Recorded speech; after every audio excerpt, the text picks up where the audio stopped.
Hello, I'm RJ City, and you are listening to the MonsterCast. You're going to talk about Bela Lugosi. They're going to talk about Lon Chaney Jr. be so sad, holding his hat, saying, "Please put me in this room and don't unlock the door." And you can't do any better than the Dahl brothers. Jack and Ryan, they're brothers, but they're also bros. What? Pardon? Wrestling. Well, who the hell wants to talk about wrestling? These are horror movies. It's a deep genre. It's a smart genre. Fantastic actors. Fantastic cinematography. Wrestling is just sweating and fireworks and bouncy ropes. There's nothing. How can you talk about that every week? All right. Let's see them try. Take it away, you crazy dolls. What's up, you guys? Sean Ross Sapp, Fightful here. You're watching the MonsterCast with Jack and Ryan. A big shout out to those fellas. Good people. Check them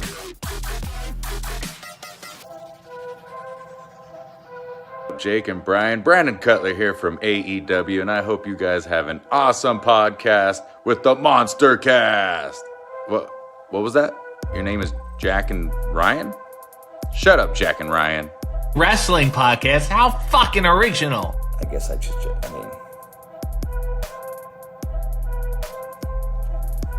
you're welcome.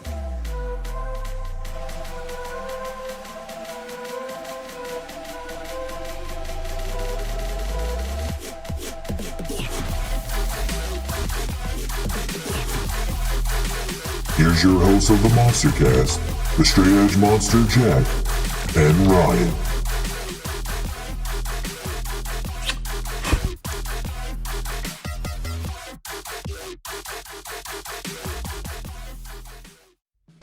Hello everybody, welcome to Predictions Sure to Be Wrong from the MonsterCast. I'm Jack, that's Ryan, and today we are doing AEW's Double or Nothing. It's the third show in the weekend of huge wrestling shows. There's actually a Stardom show going on right now as well, but as far as the main shows over here, we've got two WWE shows with NXT Battleground. We've already did the Battleground predictions. And we've done the Night of Champions predictions, and Night of Champions actually just got done. We're not going to talk about it, but I will give you an update on the prediction records. I went 6-1, and Ryan went 5-2. So I only gained one match on them, and we both still did pretty fucking good, all things considered. Double or Nothing, it's, I believe, 10 matches. We're just going to go ahead. We don't have graphics still for the other two, because apparently the House of Black match is an open challenge match. So we're just assuming that Acclaimed and Billy Gunn are going to answer that open challenge. But first, before we get to that, we do have the other pre-show, or well, I don't know if that'll be on the pre-show, but we do know one pre-show match. It's the Hardys and Hook versus Ethan Page and the Gun Club, and Ryan and I are both picking the Hardys and Hook. It's about as a slam dunk as Rhea Ripley over Natalya. So we've got that one. And then I'm assuming that you're going to pick House of Black as well, even if Acclaimed to answer the challenge, correct? Yes. Okay, so those two are out the gate, so now we can start with the actual show. So those two are done. Hold on. I did want to talk about that for a second, though. Okay. Under the house rules, the other team gets to pick one rule that they have to agree to, right? Correct. Why the fuck wouldn't they make the rule just like, yeah, we can have 10 guys? Fuck if I know. Like, that just seems so... Or, like... There's so many things that because you could 10 think guys of. can't hold a trio's titles, I assume. That's probably but why. if we win, then us three win. Like, that's the rule. We can I have 10 understand guys out, what and you're if we saying. win, then us three win it. Yeah, like, there's a lot of different things they could do, and it's always shit like, you know, tornado tag rules or some shit. Like, be more fucking creative if you're actually trying to win the belts. Or just be like, we're allowed to use weapons, but you're not. Like, there's so many different things. I agree, because, like, if you're looking at how creepy and how dominant House of Black have been since winning the titles or whatever, why wouldn't you try to use that one rule as like some crazy ass stipulation to make sure that you're going to come out of this win with a win and with the titles? My rule is you guys aren't allowed to do any offense for 10 minutes. Or you could just be like, my one rule is Julia Hart has to take the place of Brody King in the match, or you know, or be like, you could really fuck him up. Be like, you can only tag once every 10 minutes. Yeah. You can't, like you could still make it funny at the same time of making it just absolutely asinine as far as the rule goes too. I mean, because literally you could just say, yeah, we're just going to fight you 3-on-1 in a handicap match. You're going to pick one person to defend all 3 of your titles, and boom, that's it. Assuming the rule is that they still have to keep it a 3-on-3, there's still a bunch of shit they could do. Like, it's just crazy to me that they're not more like, I thought when the Best Friends did it, that they would come up with something that was like actually good. And I mean, these are the guys that try to use chainsaws in a hardcore match, after all. Right. My hope is that at however they end this whole open challenge thing is that the last people that they end up going against probably are best friends again, and then they pick a rule that like there's literally just no way for them to get around, so they end up losing it. That makes sense with their characters. It protects them. It makes sense with best friends characters, and then they can have a little trios run. Like, I think that would be a good idea. So we'll see. Dude, if I was best friends, especially if it ends up Cassidy losing the title, which I think he will at Double or Nothing, we'll get into that in a minute, but just focus on this match, right?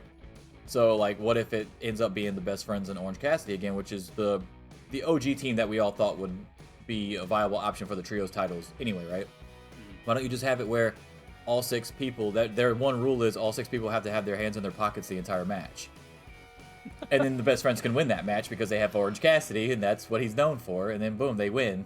And then they can get the titles. That'd be fucking funny. If you take your hands out, you're disqualified. And Well, I think belt changes on the problem is that you have to realize, as a fan base, and it's more towards the people that hate watch AEW, I guess you could say, for lack of a better term, is you have to understand that the trios titles don't need to be taken as seriously as the AEW World title either.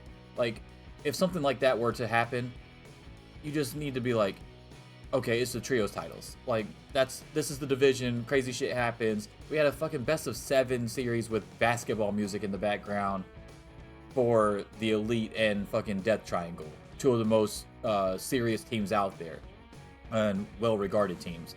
So, like, if something like that happened where Best Friends came back with some asinine rule and actually ended up with the title, then you'd have to fucking, like, bypass all the dumb tweets and negative reaction it would get online, because they're going to act like the trios titles are supposed to be put on the same pedestal as the fucking world title, even though the promotion that they watch, they have to have 3 world titles because they won't fucking put the one that they lifted up so much on a pedestal and break it fucking back down. They'd rather just make a whole nother fucking world title.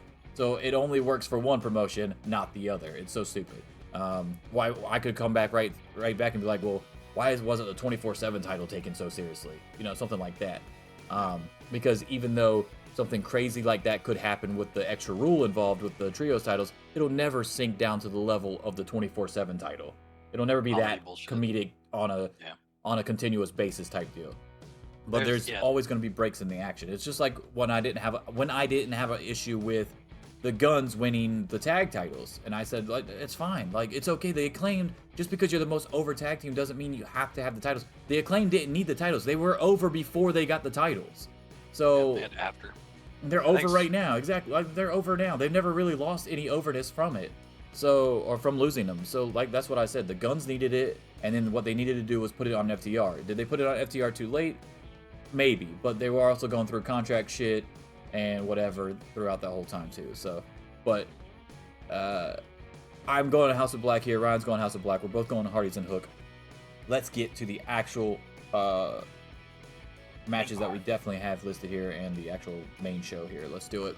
This is in order on Wikipedia, I believe, as well. It's Jericho versus Adam Cole in an unsanctioned match with the special enforcer being Sabu, which was cool as fuck for me. Obviously, it's well documented on this program that Sabu was my favorite ECW wrestler, which I assume is why Ryan messaged me. I was like, hey, avoid spoilers if you can. Because I assume that he already knew that Sabu had showed up or whatever. So, obviously, I marked out for that. That was pretty cool.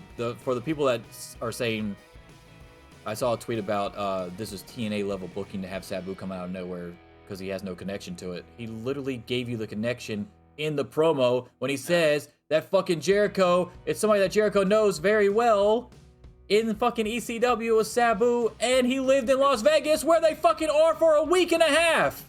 The most underrated and unnoticed part of that segment.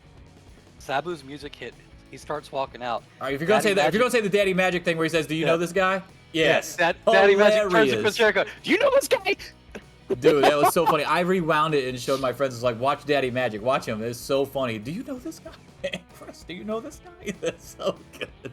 Yes, he fucking knows him. That's why he fucking looked like he saw a ghost, dude. Like, yes, they fought many times in ECW. It's so good. This is great because they could have just rehashed something with an old person like Juventud, like they did with the MJF storyline. But they went out of the way and grabbed somebody else from Jericho's past, which made sense with the Double or Nothing. Sabu doesn't have to go anywhere. They didn't bring him in somewhere. He's already in Vegas. It makes sense. You had a you had a Dynamite and Rampage in Vegas already, leading up to the Double or Nothing pay-per-view. It makes perfect sense why he's there. The connection to Cole is not great, but Cole already said he's gonna need somebody fucking crazy because he only has Roderick Strong in his corner because Kyle O'Reilly's still on the shelf with injury. So, I mean, I'm perfectly okay with this, other than, even if you took my ties to Sabu being a huge fan of Sabu's out of the equation, I'd still be 100% fine with this. This is cool as fuck. But with all that said, I do have Adam Cole winning this match. Yeah, I do as well. I don't think it makes sense to have after the way that the storyline is played out, the Britt Baker stuff, and it being unsanctioned, and having Sabu there, and all that stuff. I mean, they might do some stupid fucking swerve where Sabu like ends up siding with Chris Jericho and to teach the young kid a lesson or some bullshit, but it's whatever. I think that the way to do this is pretty obvious. You get Adam Cole out of this and maybe put him in a title picture with MJF after the four-way match. Which kind of gives away my pick, but there you go. See, I'm going Cole not just because it makes sense storyline wise to have him go over, because they're trying to build up Cole upon his return to be in the main event picture, right? So ever since he's come back and the whole All Access storyline attached with it, they're putting him up there in the main event picture. Yeah. Then you have Sabu, who's in his hometown currently, like this is where he lives. So why would you turn heel in front of those people? It wouldn't make any sense. Also, Tony Khan on the media call said that this is just a one-off thing for Sabu. He wasn't booked past this, so there's no reason to turn Sabu heel unless you're going to do something with him after this. They were saying we'll see how this goes and then we'll go from there type deal for future appearances. It's not like he's ever going to be offered an actual contract with AEW, you know? So it would be like an Eric Bischoff type deal where he's come in 2 or 3 times and then, you know, whatever, here and there. So with all those things also factored in, I just feel like this is easily where Adam Cole wins. Yeah, I don't see a way to book this where Jericho wins and people stay interested in it. So. All right, so let's move on to the next one. We both got Adam Cole on that one. Next up is Jade Cargill versus Taya. This one is actually pretty hard for me because she's 60-0 or about to be 60-0 if she wins this, something like that, right? So does she hit the actual big number, the big 6-0, or does she lose to Taya? And it looked like Taya was actually going to win this, and then I got a different vibe on Dynamite, and I changed it. So I actually am going Jade Cargill here to retain, and I believe, because this is where it started it all with Double or Nothing in Vegas and stuff, I do believe that Statlander shows up tomorrow night rather, after the match. I think this is her chance to finally do it. Yeah. Didn't she officially hit 60-0 already? She might have. I don't know. I don't know if she's at 60-0 or if she's at 59-0 and this is going for 60. Either way. I thought she hit it last week. But yeah, I mean, this is only tough because we don't know what Statlander's return timeline is, and if that's even still the plan, or if they want to move Statlander into the world title picture when she gets back, or what. Well, it's also tough for me because I don't know what you do with Taya after she loses twice to Jade Cargill either. Right. I wasn't a big fan of the way that they handled the Lady Frost match at all. That should have been a little bit more competitive for sure. I don't like the fact that they used Lady Frost at all, because Lady Frost is, for lack of a better term, even in 2023, an internet darling. And she does crazy shit, and she's gonna come off as a face in that type of match. That's her moveset. She has a face moveset. And you're putting her against Taya Valkyrie, who you're trying to build up as a face to Jade Cargill. didn't really make any sense. And then you gave her a lot of offense too, because of the way that her moveset is set up. She would have to get offense in to set those moves up. So it's kind of like it was almost kind of like a Fuego del Sol versus Miro type deal, right? Like all his moves are like big spots type deal. A lot of Lady Frost's moves are big spots. I just wish they would have picked a more heel character for Taya to go against, instead of Lady Frost picking up momentum and actual cheers and shit in a Taya Valkyrie match right before she's about to have the biggest match in her AEW career. They could have done another Layla Gray match too, since it's against Jade the next thing anyway. Like, would it have been kind of rehashing the same shit? Sure, yes, but it still makes more sense in the storyline, and Layla Gray can take the loss. I wasn't huge on it. I wish they would use her a little bit better, but also it's not like she's, some fucking 5 times. It's not like having Deonna Purrazzo come in or anything. Like, she's mostly known from TNA, but it's not like she was champion over there or anything crazy. So, I mean, I kind of get it. I wish they would have saved her for something where they could build her off of it instead of losing a fucking squash match. And yeah, just the styles didn't really match up. As far as this one, I think just the timetable on Statlander's return matches up with Taya somehow still losing again. Statlander coming back and then that being the next program. But yeah, I don't see what the fuck they do with Taya after this. And I think people are getting a little bit burnt out on the Jade thing for the last probably like 10 matches. Some people are getting a lot burnt out on it. Some real negative comments. I don't mind it because it's an undercard title, so it's fine to have somebody, sort of dominate that for a while as a gatekeeper or whatever. But I think at some point you have to have her lose it to move Jade up into the world title picture, and at least make her competitive there, or give her a match for it or whatever, and kind of have that like, oh, okay, like I got here, but I'm not as ready. Like I said, she still never has in her character arc. Has still never had like the fall at all, not once. Which is obvious from her record. So, is here the place for it? I mean, I could see them giving it to Taya because, again, if you want to do the 50-50 booking thing, she'd already lost once. Now she's allowed to use her special move, which is apparently going to make a big difference. I could see it, but I mean, I know Statlander's supposed to be back soon, and it just seems more like a setup for that. I'm okay with Taya losing it. It's just I'm so fucking nervous about what they're gonna do with Taya afterwards. That's the issue. So do they? It seems like everybody that they get in that people love, they turn them heel almost immediately, right? So yeah. Saraya turned heel, Toni Storm turned heel, Ruby turned heel, Athena turned heel. They all came in as face. They all came in as faces. So Taya could do that same path after this, move on, rack up some wins, and then come back and fight a Statlander for the TBS title later as heel, and then could potentially win. She could go down to Ring of Honor, although Taya's on the older side, so I don't think you waste her in Ring of Honor right now. But the other thing about this is what I want to say is the TBS title with Jade, right? Like you were saying, she's been the only TBS champion, right? Why would you have this huge run of 60 and 61 wins in a row, or whatever, and then drop it to somebody that's already had a ton of accomplishments instead of making someone new? Statlander has never had an accomplishment as far as a major world title. So it makes way more sense for her to drop it to Statlander than it would to Taya.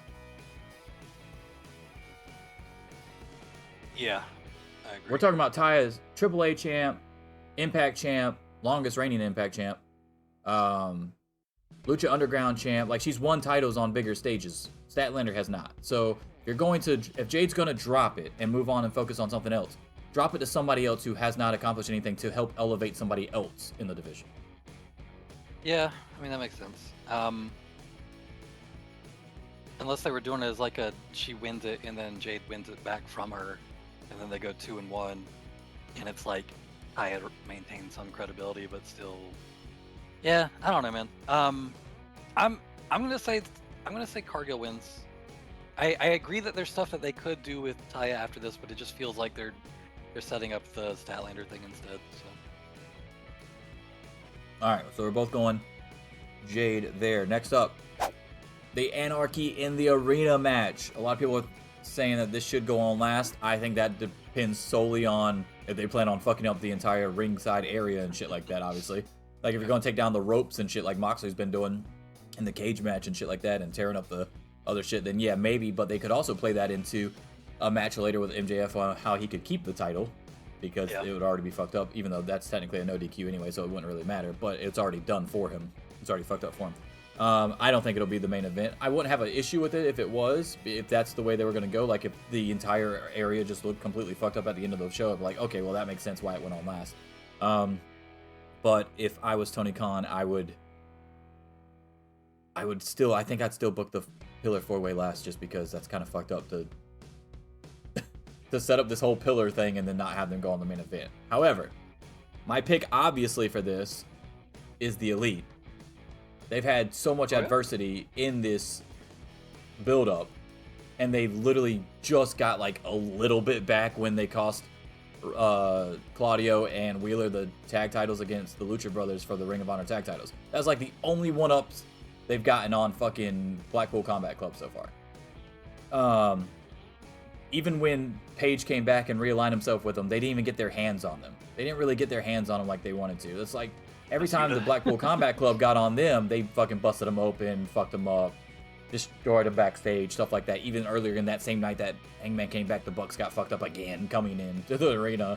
So like, it's way up here. Like, if we're playing Extreme Warfare Revenge and you got your feud thing up there and it's counting how many numbers for each one's gotten the upper hand in the feud, and you're trying to even it out, fucking Blackpool Combat Club is like up 8-2 right now. It's fucking insane. So I'm going the Elite here in Anarchy in the Arena.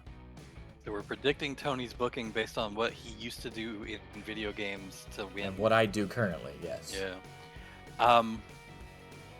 I think because the Don Callis thing is still unresolved, that could play a part in the match, and then sets it up for them doing something down the line. Maybe having something to all in or whatever. It's kind of one of those situations where if it was going on the main event, I would definitely pick Elite, and I'd be fucking very comfortable with it. If it doesn't go on last, then I'm kind of iffy on it. I'm like, BCC might win it.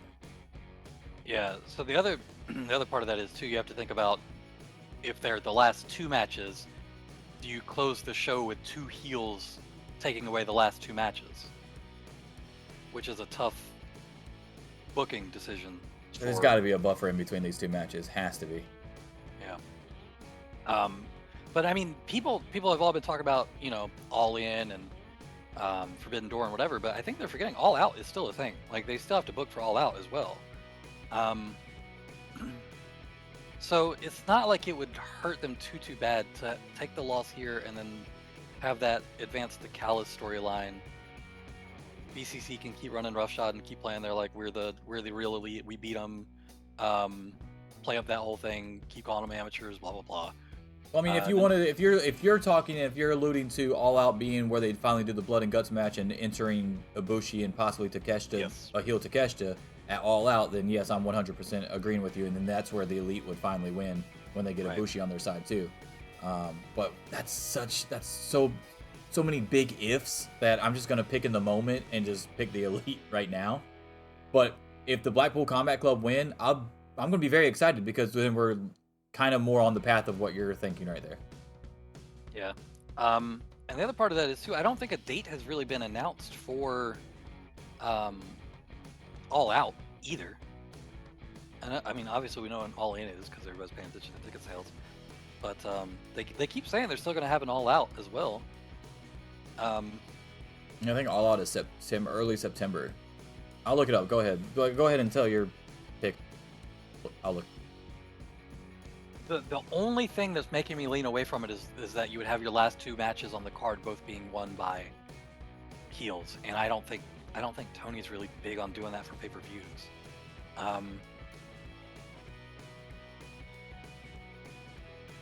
That's definitely giving me pause.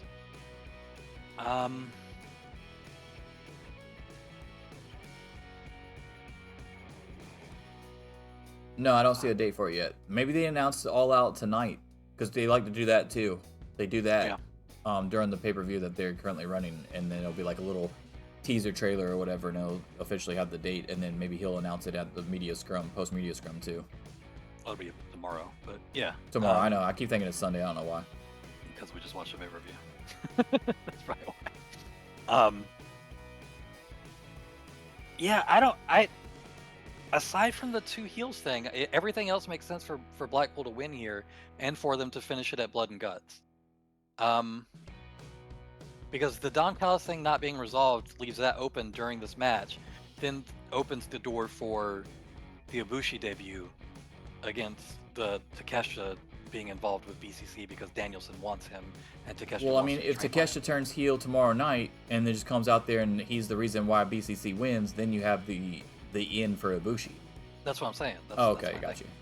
Yeah, and just so everybody knows, it should be around the beginning of September, because if we're looking at past All Outs, 2019 was August 31st, 2020 was September 5th, 2021 was September 5th, 2022 was September 4th. So it'll probably be that first weekend of September. Yeah, but then the thing is, All In is August 27th. So are they doing? Would it be two pay-per-views like that? Huge pay-per-views back to back, like within a week of each other? Okay, so here's the thing. Like, a lot of people are assuming that All In is going to be, or All In 2 is going to be on Max. So it wouldn't be you paying $50 2 weeks apart. So $100. So All In 2 would be on Max. And if you have Max, it's like $15 a month or whatever the fuck their tiers are now. I don't know how much it is anymore. But, and then of course 2 weeks later, then you'd actually get the real pay-per-view of All Out back here in the States. Mine's free because I have it through AT&T. So that's cool. Part of my internet package, I give it to all their customers for free. Yeah, Well, that's yet to be official as well, obviously. Those are all things that need to be addressed very shortly. Yeah, I imagine that. Well, I don't know about very shortly. 3 months away, but somewhat shortly. I mean, okay, so like we're living in a time period where fucking eggs are considered expensive. So you need to let your fan base have enough time to let them know, hey, you're going to be spending $100 in 2 weeks on pay-per-views for AEW. That's something that people need to know about. I personally can't speak to that, but I'm sure that that's a concern for if eggs were $1.88 and now they're $6 and something, that's a big jump. Doesn't matter if you can afford it personally, it's still a big jump for the general America. Right, but okay, hold on a second, because you're conflating multiple different things. Eggs are not expensive right now because inflation is just crazy. Eggs are expensive right now because there was a very highly transmissible strain of bird flu.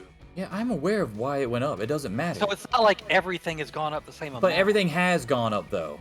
Everything's gone up a little bit, but that's just CPI. Okay, well, everything's gone up a little bit, and your fucking money has not gone up any. That means you're not fucking making as much money as you were. But that's the whole point. Like everything's like 4 times more expensive now, so now I have to budget $50 like so tight. Where honestly, an extra $50 because it was a $50 thing that didn't exist the last 4 years. So yes, I would say most people probably don't have to think that hard about budgeting. I disagree. I would say most people. Yeah, I'm telling you, most people do have to budget that hard. I don't think so. Also, you can always pay $40 for it with a VPN. And it's only $80. So then you're only paying $30 extra than you thought. So are you picking BCC then?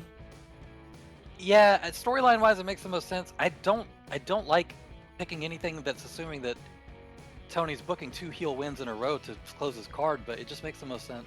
So yeah, I'm gonna go with them.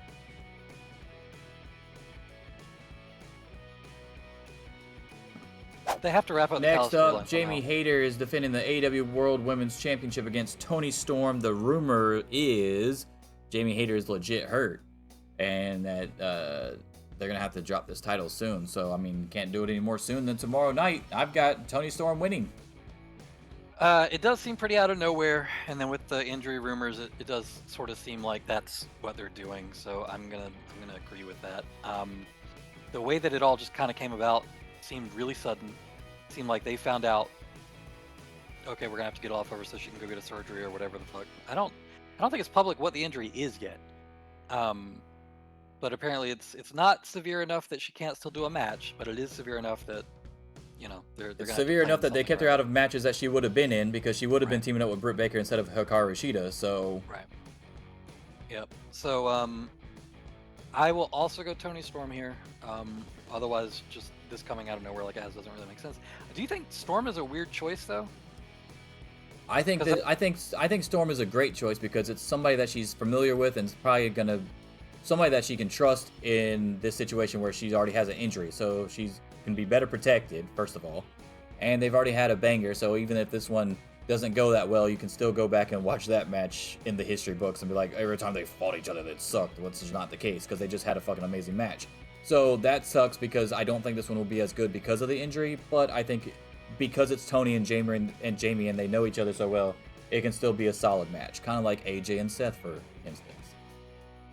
I'm hoping it's just something like a hernia or something where like it's not a super big deal, but she's not gonna be able to do anything too serious for like 4 We'll know how weeks. serious it is depending on how much offense she gets in. Like if Tony just comes out there and it kind of feels like a squash match, we're like, damn, did Jamie even do anything? Even though it was like a 9-10 minute match, then we'll know. I think we'll know how serious, or we won't know how serious it is, but we'll know how significant the body part or whatever it is that hurts is. Like it's clearly something that would affect everything that she does in the ring. I could see it being something like, because if they're still letting her, if she's still cleared to wrestle, I could see it being like a hernia or something where it's like a 6-week recovery and then Just put a titanium plate on it, bro. It'll be all good. yeah. I won't even put- All right, so next up, I just want to preface this by saying thank you, Tony Khan, for listening to me. Almost everybody in this AEW International Championship Blackjack Battle Royal is a legit fucking winner. There's only a few of them that you can point to and be like, okay, they're not winning, right?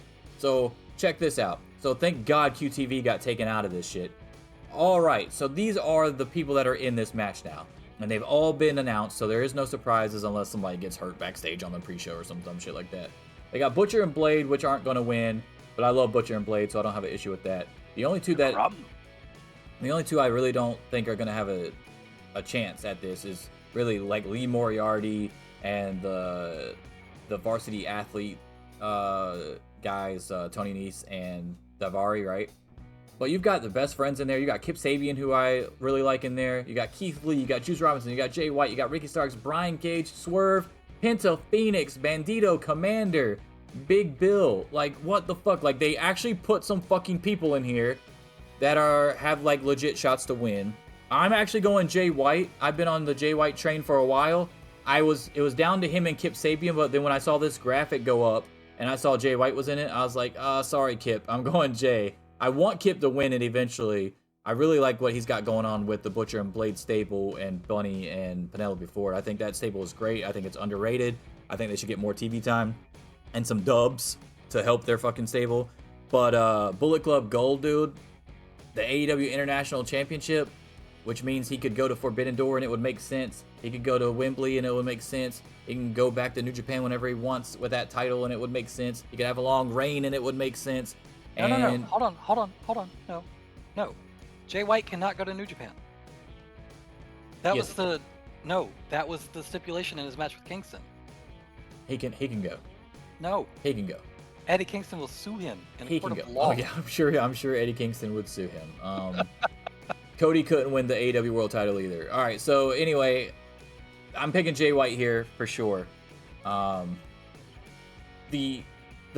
next favorites, like really the only three that I had possibly winning is Jay White, and Orange Cassidy, because I think Swerve and Keith Lee are gonna fuck each other over to build up to their finally getting their fucking singles match.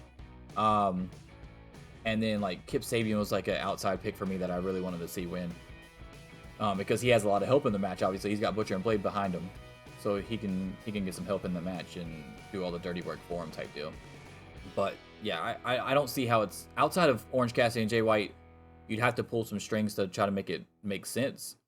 But what I like about this is because they built Orange Cassidy's reign up so good that he could lose this to pretty much any of these guys and it'd be okay because he's just fucking tired, dude. He's fucking defended it 20-something times, 21, 23 times or some shit. Some crazy-ass number. But the other reason I'm picking Jay White is because Jay White is one of the people in this match who haven't actually had a one-on-one match with Orange Cassidy for his AEW International title on this path that he's been on. So that's another reason why I'm picking Jay White. Going Orange Cassidy, but I think the story that they tell at the end is that it's him and it might be him and Jay White last, and then there's some bullshit to get Jay White out where Ricky Starks maybe comes in and does it, however they want to do it. But then Jay White has a claim to the one-on-one match, and then Orange Cassidy is still so beat up that it makes sense to do the one-on-one and have Jay White win later. I am kind of disappointed that like instead of like Tony Nese and Daivari, they should have put like Sean Spears could have been in this match because he has a connection to the Jay White, Ricky Starks, Juice Robinson thing. I guess Vikino is done, even though he was in GCW yesterday. Could have had Vikino in this match too. Would have been cool. What happened to? What's the story behind why Hobbs is out? I understand the QTV shit, but Hell if I know. They didn't say anything. All I know is last week they said they were going to be in the match, and then this week they're not in the match. They didn't have a QTV segment on Rampage as far as I know. I'm gonna say Cassidy wins because the story that they've been telling his last couple matches has been like I'm super fucking beat up. Like I will take a count out win, whatever. But the thing is, you don't end a 20-something defense reign with a fucking battle royal. Like it does a disservice to the belt in a way to end it that way. And I don't think Tony Khan would be okay with it ending that way. I think he wants it to end like in a singles match that makes sense where he's like finally fucking worn down, whatever. And not just like, oh yeah, 20 guys all fucking stomped him out and threw him out. That seems like a really dumb ending to his reign, which is a historic reign in the company as far as number of defenses and all that. So I don't see Tony doing that. It wouldn't really make sense. So I've got Cassidy winning this, but losing it pretty shortly after. Probably to Jay White. I have zero issue with him losing it this way because he's had the long reign behind it. Also because it's called an AEW International Championship and you have a lot of international talent in this Battle Royal. So it's not like it's just a bunch of white dudes from fucking Kentucky in this match and they fucking Are we revisiting the champion of Georgia conversation? Yeah, because, I mean if you want to. I'm we still can. white, so it doesn't matter. No. Alright, so yeah, I've got Orange Cassidy winning, but losing it probably pretty soon. All right, next up, we've got the TNT Championship ladder match between Wardlow and Christian. I find it weird that Arn Anderson wasn't on the graphic with this, but Luchasaurus is behind Christian Cage. But anyway, I would say that Wardlow is the go-to pick because he just won the title. But we know that the TNT title doesn't mean shit. That you just won it. Like that's not a crutch to hold on. I mean, I should say. So Christian Cage could easily win this fucking title. With that said, I still do have Wardlow winning, but I would not be shocked at all if Christian won this title. I think Wardlow's obviously the favorite to win, but there's so many ways to handle this where you'd have Luchasaurus come in and fucking interfere, and then Christian wins, and nobody's like, oh, you know, well, some people are gonna be like, oh, well, fucking burying Wardlow again or whatever.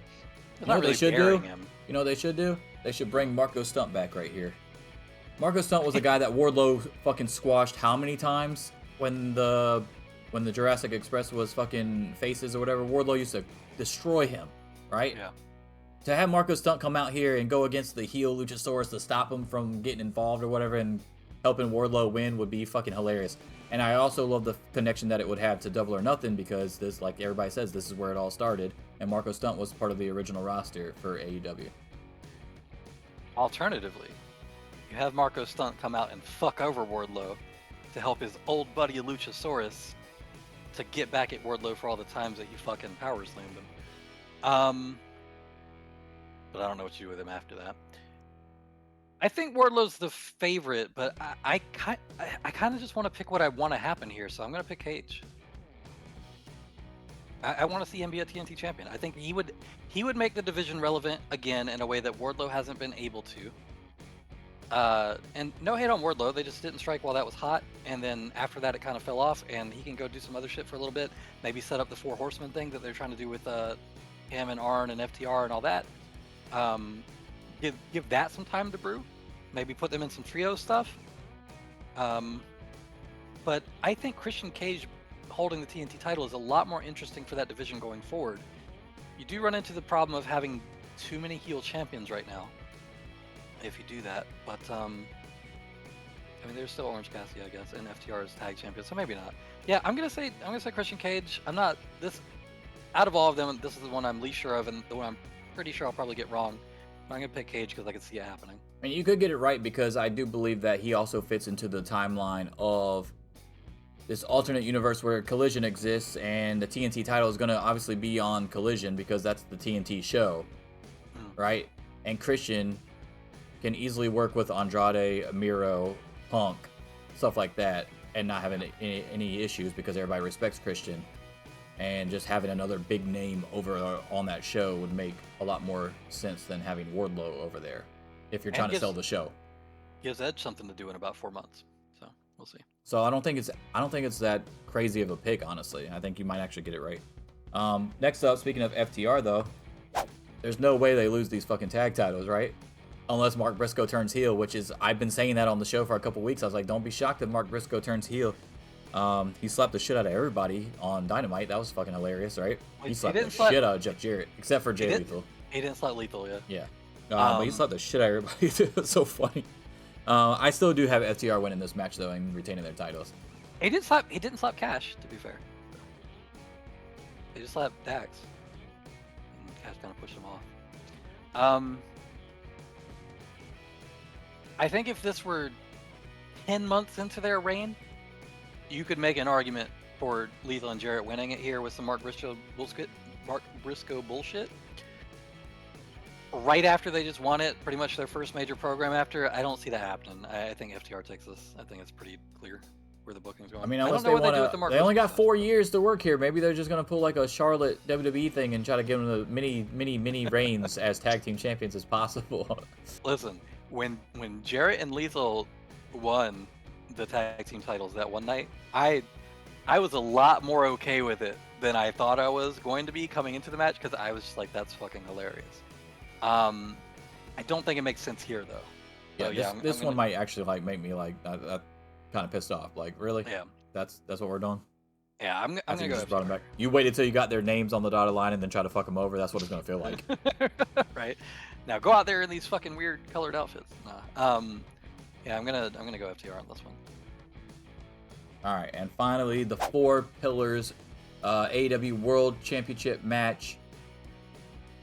It is MJF defending the title against Jack Perry, Darby Allin, and Sammy Guevara. Now, I will say that on Dynamite, I thought everybody's promos, especially like the pre-recorded ones, obviously, but like just everybody throughout the entire night were hitting. Both of Jon Moxley's promos were really fucking good, and they were vastly different from each other. With the one that he had with the BCC when Daniel Bryan was talking first, or Bryan Danielson was talking first, and then Moxley started talking, and he was kind of like in the Jake the Snake mode where it was a little bit calmer, but he was like telling you straight up what the fuck was about to happen. Then later on in the night, he went fucking old Moxley and just started fucking yelling at him, but it wasn't nonsensical shit. It actually made sense, and it really sold me for the Elite versus BCC. If you weren't already, that definitely would have helped. And Hangman's promo hit really well as well. Jack Perry's sit down one in the back hit for me. MJF's hit for me big time until he started making fun of everybody that was in the match. So when he started it out and was talking about how they really are the 4 pillars, and we're the ones that fucking run this company. We've been here since day one. We're the ones that are going to be here after everybody else is gone. That was great. I wish he would have just ended it right there. You built them all up so that when you win this match, which I'm picking MJF, it makes it a bigger deal. But you just made a joke out of all 3 of the dudes in the Go Home show, which would have been fine 3 weeks ago when we were all trying to get the clickbait articles and the engagement on Twitter and stuff like that. Like, oh my God, did you hear what they said? Like when they had the bar mitzvah angle, right? That's what everybody was talking about, all the barbs that they traded at each other. You should have left that in the past 3-4 weeks ago. He should have just cut the promo right there, and then everybody would have been hyped for this. But going off and saying that Jungle Boy's a charisma vacuum and Darby is going to fucking break his neck skateboarding and Sammy Guevara is just going to get married to somebody else in a couple months, like just these things right before, after you just built them all up to be kind of on your level, instead of just saying, hey, they're all that good and I'm going to be better and I'm still going to fucking be the champion, would have been a much better promo. So I was kind of disappointed in that, but the first half of his promo was fucking amazing.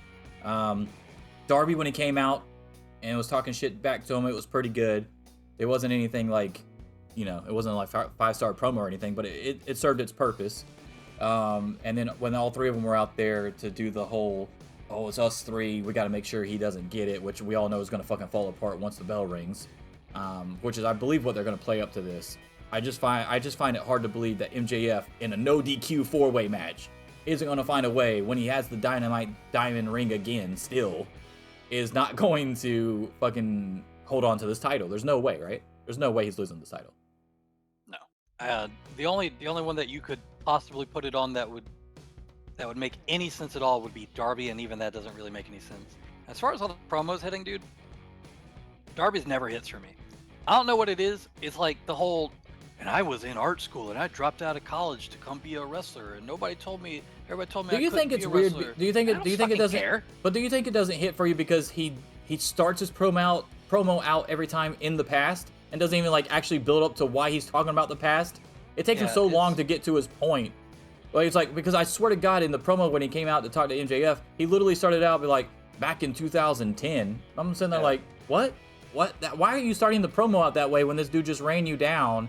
Well, what does that have to do with anything that's going on right now? So I agree with you to that part of it. Like, I don't like that he starts out the promos 10 years ago. it would make sense if he was saying something that happened between them. Like, oh yeah, we got started at the same time and blah, blah, blah. But it was legit just about like, oh yeah, I quit college and then I decided. No, I agree, because like his promos with Swerve actually made sense because they were actually brought up in the same Seattle-based promotion together. Yeah. Where Tony Schiavone was there as well. Like in MLW, they were there together as well. So like that all made sense, and those promos hit for me more than these ones do. I still like the Rebar Mitzvah promos. I still loved all of those. So like at least when he did that one, he actually connected it to MJF at the end.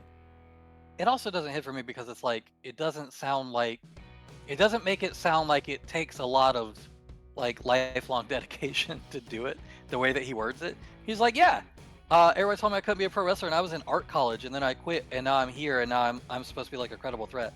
Like, it's very fucking weird to me. It just seems really out of place. I don't like it.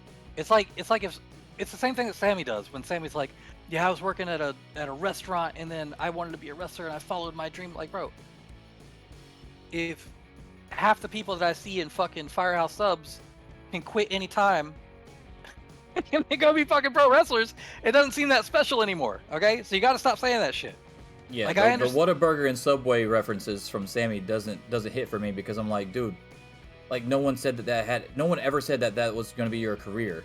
Yeah. That's literally everyone's starter jobs. Like, I don't understand what your mindset is. Why did you think personally that you were going to be stuck at Whataburger forever? Like, why did you think that? Like, I don't understand that mindset that he has to start bringing that up in the promos. Him and Darby are running that shit into the ground like Cody running into his story that he has to finish. His was weird to me too because the whole time I'm like, he said the weird thing like, and all these managers told me that they would give me promotions and all I had to do was like keep working there and not leave. Like, yeah, that's how fucking promotions work. What do you mean? You can't get a promotion and leave? What are you talking about? It was just so dumb. I didn't like any of that shit. I don't like when they bring up like, oh, I had it hard growing up. Like, okay, cool. That doesn't make me think that you can be a wrestler, that you tried really hard to be a wrestler. Tell me about your early years wrestling. Tell me about how much training you put in. Tell me about who you trained with.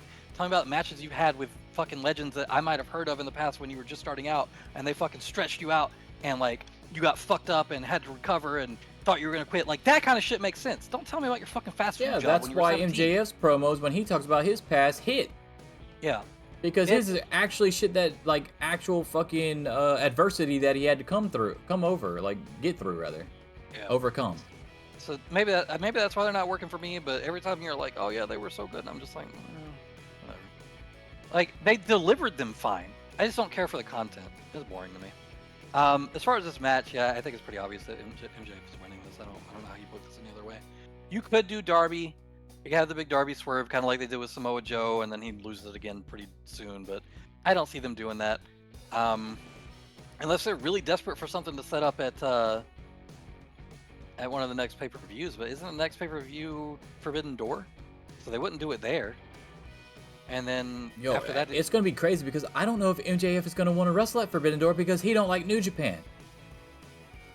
What do you mean he doesn't like New Japan? Like in kayfabe or no, like... he really does not like it. It's not kayfabe. He's not fucking bullshit. He does not like New Japan. So the chances of him actually wrestling somebody from New Japan at Forbidden Door, I don't know how high that is. So you could be right. It could be Darby, and then Darby fights at Forbidden Door, and then Darby loses it at fucking All In, and then at All Out, MJF is still champion again. Yeah, maybe. Or second time champion, 2-time champion. It could be that. Who knows? I think of everybody, the only one that's not MJF that has even a remote fucking chance is Darby, but I still don't see them doing that. So I'm still gonna go MJF. But if Darby wins, you know, there is stuff they could do out of that. But there's not stuff they could do with Jungle Boy, and there's not stuff they could do with Sammy. Not right now, not the way they've been built up. But when you have the Darby, the thing with Darby Sting is that he sells so much fucking merchandise for kids too, though.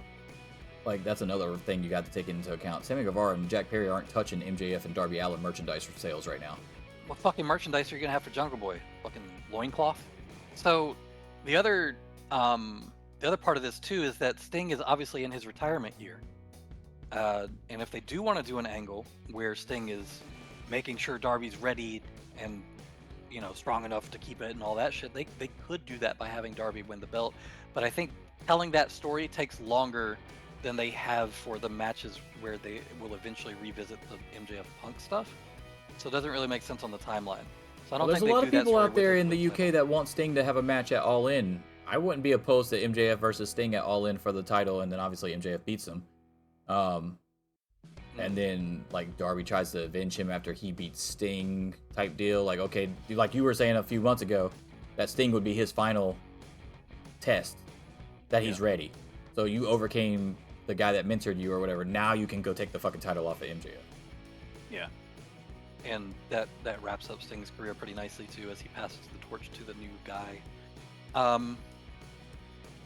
MJF is the obvious pick here. I'm gonna stick with that. All right, so there you go. There you have it. That's the picks. Predictions sure to be wrong. Hope you guys enjoy AEW's Double or Nothing 2023. We'll be watching it tomorrow night. And don't forget, you can catch our actual live show on Twitch on Monday morning this week instead of Sunday, because we are going to wait for the show to be over, obviously. There's nothing to talk about. There's nothing to talk about until that's over. Then we're going to review all the shows. We're going to review this show. We're going to review Battleground. We're going to review Night of Champions. We're going to review Resurgence. We're going to review the winner of the Best of Super Juniors 2023. There's a lot of shit to talk about. Mercedes Moné's fucking ankle injury. We got a lot of shit we can discuss. So it's going to be a big show live on Twitch. The link will be in the description below. And if you can't catch it, don't worry, because those reviews will be posted separately on our YouTube channel as well. So thanks for everybody, for all the subscribers and all the listeners and all the likes and everything and all the good comments and shitty comments. I appreciate them all. Enjoy the show. We'll see you very shortly. Deuces.